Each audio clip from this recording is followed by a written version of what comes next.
All right, guys, here it is. First spin. Thank you to everybody who's helped me out.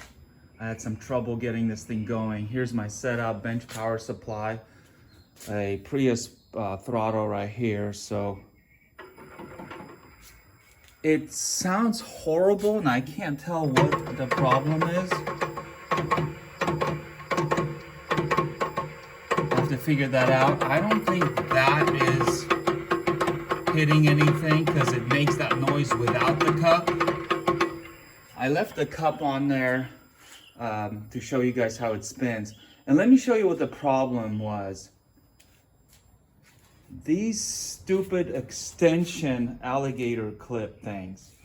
My bench power supply alligators were too small to clip onto those screws. So before I added those end clips on there and shorten these bench power supply leads, it wouldn't spin. And then I said, you know, let's eliminate the extensions.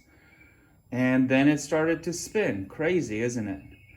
Anyway, happy days, man. I may need a new transmission because it sounds like there's a bunch of rocks or sockets in there or something. But let's try it again. Unless it's maybe not enough power. But we're spinning.